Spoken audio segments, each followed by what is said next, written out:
Bienvenidos a El Camino de la Filosofía. En este nuevo video hablaremos sobre la ética en la Biblia. La ética se define como el estudio de la moral, de aquello que consideramos bueno o malo y que determina el rumbo de nuestras vidas.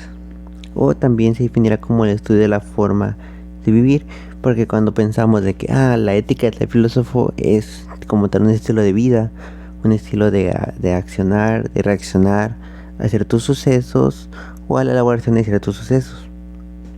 Y bien, como tal, al hablar de una ética en la Biblia, se entenderá que se dará un estudio, ¿no?, de la moral, de aquellas acciones que consideramos buenos o malos, desde lo más amplio hacia lo más concreto, desde lo más general hacia lo más singular.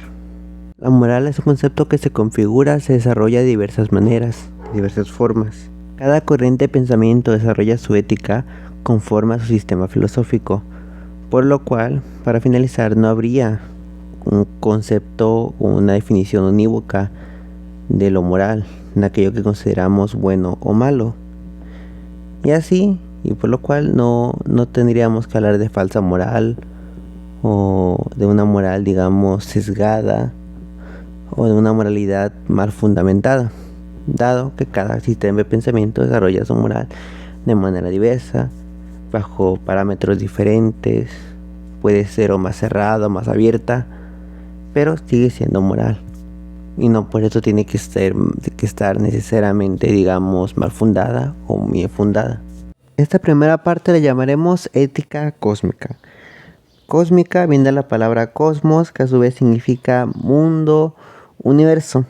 Desde la filosofía y la teología se ha entendido al mundo como una extensión del universo. En Primera de Génesis dice: en el principio Dios creó los cielos y la tierra. En otras palabras, en el principio Dios creó el cosmos. Y el cosmos estaba desordenado y vacío. ¿Y qué fue lo que hizo Dios? Poner un orden. Y eso es lo que entendemos por ética, un orden.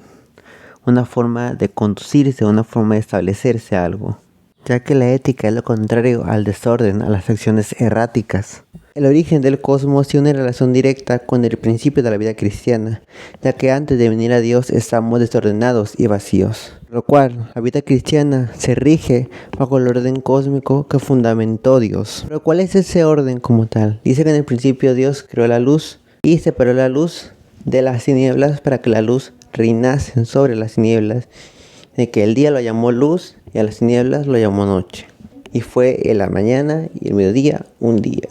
El origen del cosmos se da mediante la composición binaria de la luz y las tinieblas, donde la luz significa la energía, la visión, la revelación, la manifestación de la realidad, mientras que la tiniebla significa lo oculto, la no visión, lo no dado, la pasividad. La luz tendrá a lo largo de la Biblia las referencias a la divinidad, la visión, la revelación, los frutos del espíritu, lo bueno, la bondad, la mansedumbre, la templanza, el amor, la fe, la paz, la seguridad.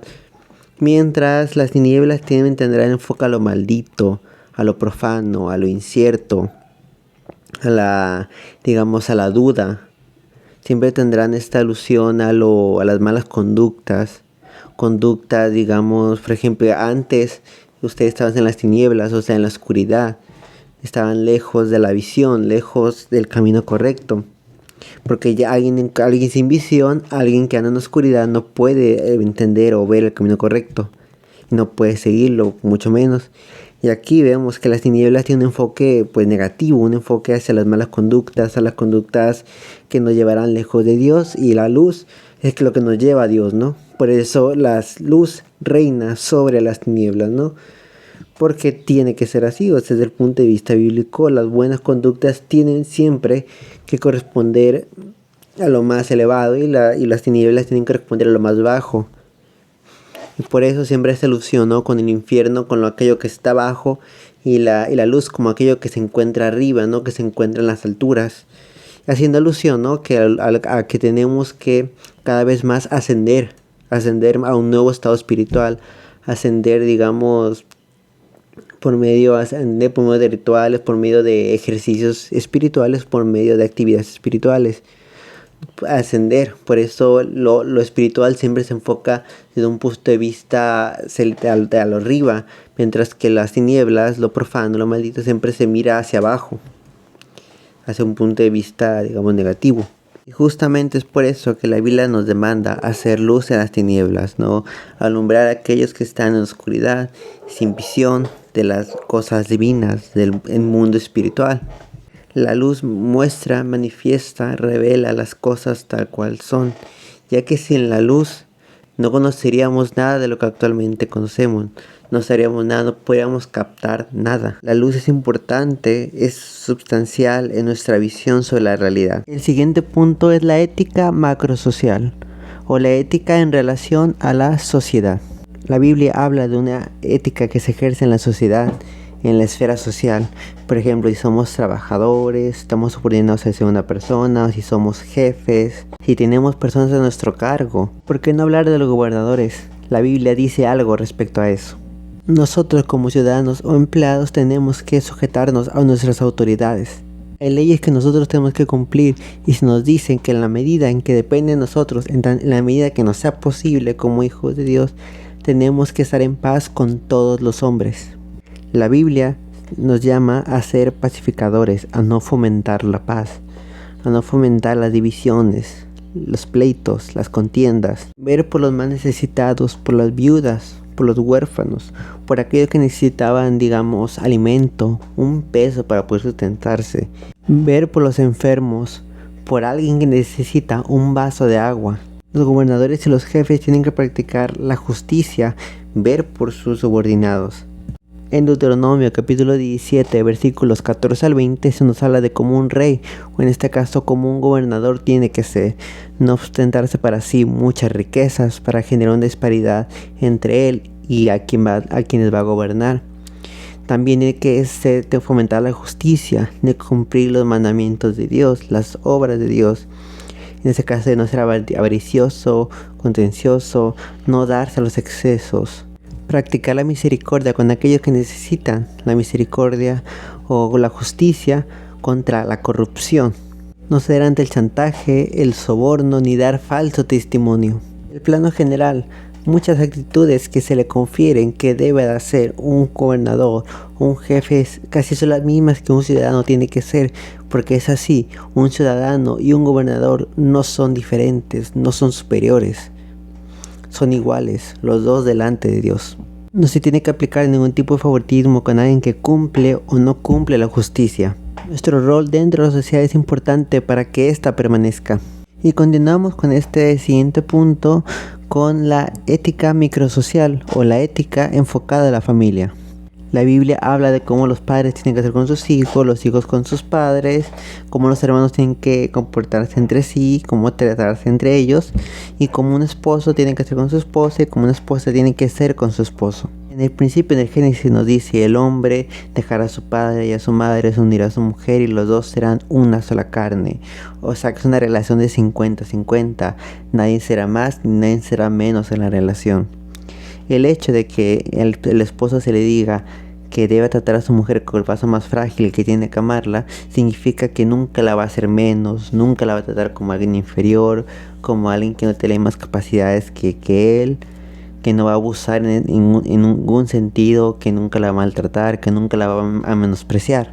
Igual en el caso de la mujer se nos dice que la mujer tiene que ver por las necesidades de su esposo y amarlo igualmente. El hombre y la mujer como matrimonio delante de Dios tienen el mismo valor, por lo cual el hecho de que el hombre sea el proveedor de la casa no tiene por qué ser necesariamente negativo. En la Biblia se nos dice que el hombre necesita de la mujer y la mujer necesita del hombre. Y por eso cuando Adán estaba solo en el huerto dijo: necesita alguien que esté a su lado, porque el hombre por sí mismo no la arma. Aunque el hombre, digamos en ese sentido, hasta el proveedor de la casa, no la hace más ni menos, ni le da la potestad y el derecho para hacer lo que quiera con ese dinero. Ahora la relación del padre y la madre con los hijos. En el Antiguo Testamento y más que nada en el Nuevo se ve a Dios como un padre. ¿Y un padre qué hace? Un padre cuida, protege, sustenta, ve por las necesidades de los hijos. Padres llaman la atención, disciplinan y aconsejan a los hijos. los crían y reconocen su buen accionar, sus buenas labores. Texto, ¿no? Que dice, si ustedes siendo malos saben dar buenas dádivas a vuestros hijos, cuanto más nuestro Padre Celestial, y dádivas son regalos. O sea, habla de un padre que sí da presentes a sus hijos, da obsequios a sus hijos, obviamente por sus buenas labores.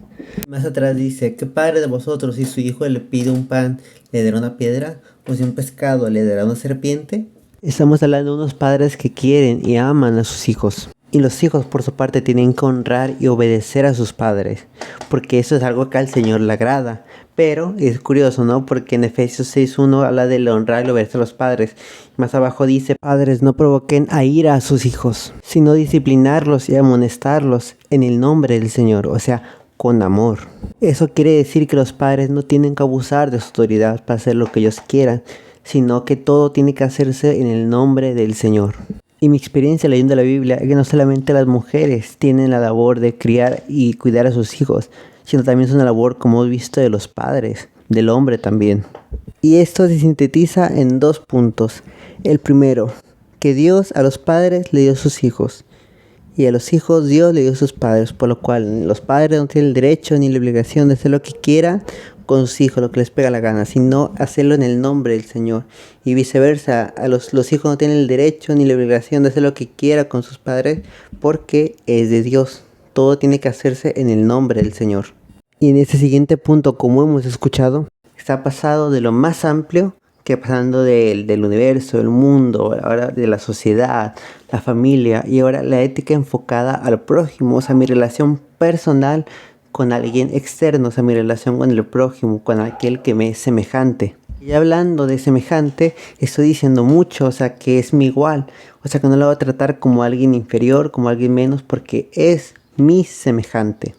La Biblia no habla de no condenar, de no juzgar, de no menospreciar, porque la medida que juzgues serás juzgado y la medida que condenes serás condenado. También la Biblia nos habla a perdonar como Dios nos ha perdonado a cada uno de nosotros por medio de nuestro Señor Jesucristo. Y en los evangelios se nos muestra el segundo mandamiento, que el primero es amarás al Señor tuyo con toda tu alma, con toda tu mente, con todas tus fuerzas, y el segundo que es subsecuente, y amarás a tu prójimo como a ti mismo. Y tratar a las personas de la forma en cómo nos gustaría que nos trataran, porque la manera en cómo trates a alguien serás tratado tú. Hay que tratar a nuestros semejantes con amabilidad, con entendimiento, con empatía. Y por último, la ética enfocada a la persona. Quería llamarle ética enfocada al yo, pero el yo tiene muchas connotaciones que las cuales no me quiero involucrar. Dios nos manda a cuidar nuestros cuerpos, nuestra vida, nuestra persona, que antes de juzgar o ver la vida de persona, miremos la nuestra. Y si decimos fuertes, hay que observar, no caer. O sea, hay que ver también por nuestra vida personal, hay que ver por nuestra vida espiritual. No caer en los excesos, en aquello que nos hace daño, porque eso nos afectaría nuestra relación con Dios. Dice, cuiden sus cuerpos porque es vuestro culto racional. Y por eso es una ética enfocada a la persona, enfocada a las necesidades que necesito yo como ser humano y necesito también yo como hijo de Dios. Ver por mi persona, por mi salud, enfocarme y entender si aquello que estoy haciendo va a afectar de manera positiva o negativa mi vida. La ética, para finalizar, no solamente tiene que ver con el trato hacia los otros, sino con el trato también para uno mismo. De ver aquello que me va a afectar y salir. Si aquello me va a afectar psicológica, emocionalmente, si me va a desestabilizar, si me va a hacer dudar, si va a tener un efecto negativo en mi vida, pues salirte de ahí, porque eso no está bien. O sea, es cuidar, es velar por uno mismo. Y eso es lo que encontraríamos en la Biblia referente a la ética. Es interesante, ¿no crees?